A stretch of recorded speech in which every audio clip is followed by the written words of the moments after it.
Shalom Bapak Ibu dan Saudara yang terkasih di dalam Tuhan Yesus Kristus. Berjumpa kembali kita di dalam program Renungan Harian GKI Kebonjati bersama saya Frida. Semoga kita semua pada hari ini merasakan sukacita yang asalnya dari Tuhan.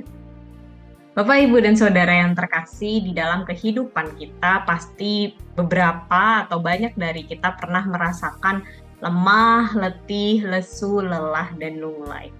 Dan beberapa tanda-tanda tersebut merupakan tanda-tanda jika kita mengalami anemia. Dan kita mau melihat selanjutnya tentang 5L ini. 5L ini sempat booming juga karena menjadi salah satu tagline di salah satu iklan obat beberapa tahun yang lalu. Akan tetapi saat ini kita sering juga mendengar 5L ini tidak hanya menjadi gejala dari penyakit anemia, tetapi juga lebih kepada ketika seseorang mengeluh, ketika mereka merasakan penat, jenuh dengan pekerjaan mereka atau kehidupan mereka bahkan. Lemah, letih, lesu, lelah, dan lunglai pada akhirnya digambarkan untuk menggambarkan banyaknya beban dan tekanan-tekanan yang dialami atau yang diterima dari sekitar akan kehidupan kita. Dan tidak jarang ungkapan 5L diungkapkan sebagai kata ganti ketika kita mengeluh. Mengeluh merupakan respon alami.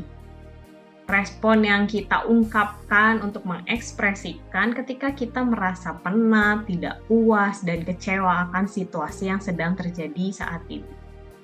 Mengeluh merupakan hal yang biasa bagi seseorang atau bagi kita manusia.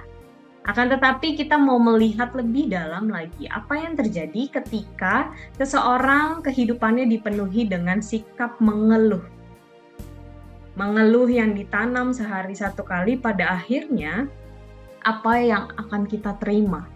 Apa yang kita tanam? Yang pertama, memperburuk situasi.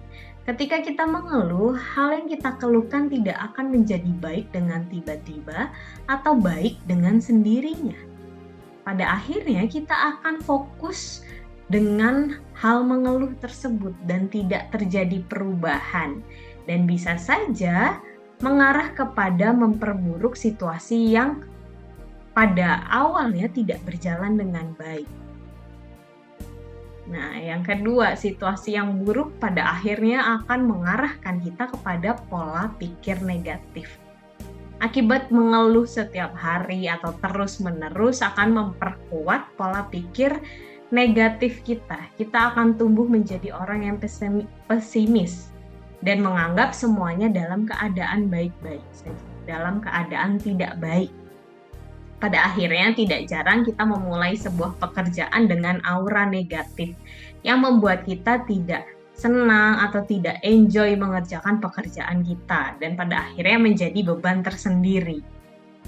Pola pikir negatif tidak hanya mempengaruhi kita, tetapi juga orang-orang di sekitar kita. Dan ini adalah dampak yang ketiga. Manusia merupakan makhluk sosial, kita akan banyak berhubungan dengan orang. Apa yang kita alami tentu orang lain sedikit banyak akan merasakan apa yang kita alami. Terlebih lagi jika kita menceritakan dan mengeluh kepada orang lain atau orang-orang di sekitar kita. Hal tersebut juga akan mereka rasakan. Pada akhirnya, suasana yang kita bangun antara seseorang dengan sesama atau seseorang dengan lingkungan sekitar akan menjadi negatif. Secara tidak langsung kita menumbuhkan suasana yang tidak menyenangkan bagi sekitar kita. Itu semua perihal mengeluh diakibatkan karena kita sering mengeluh. Melalui penjabaran tersebut kita diingatkan bahwa mengeluh tidak memberi dampak banyak, hanya kelegaan sejenak mungkin. Sikap mengeluh juga sudah diingatkan oleh Paulus kepada jemaat Filipi yang tertulis di pasal 2 ayatnya yang ke-14 sampai yang ke-15. Yang demikian bunyinya. Lakukanlah segala sesuatu tanpa mengeluh dan merengek, supaya kamu menjadi anak-anak Allah yang tidak bercela di tengah-tengah angkatan yang sesat dan yang bengkok, Di antara merekalah kamu bersinar seperti bintang-bintang di dunia. Kita sudah diingatkan sedemikian jauh bahwa ketika kita mengerjakan sesuatu, kita diajak untuk tidak mengeluh. Dan hal demikian juga diingatkan oleh Rasul Paulus. Maka dari itu, Bapak, Ibu, dan Saudara yang terkasih, mengeluh memang respon yang manusiawi ketika kita penat dan berbeban. Namun, jangan sampai mengeluh membuat kita menjadi seseorang yang tersesat dan kehilangan jalan kita bersama dengan Allah. Oleh karena itu, selamat merenung akan hari-hari kita. Apa yang kita alami, apa yang kita refleksikan. Tuhan Yesus memberkati kita.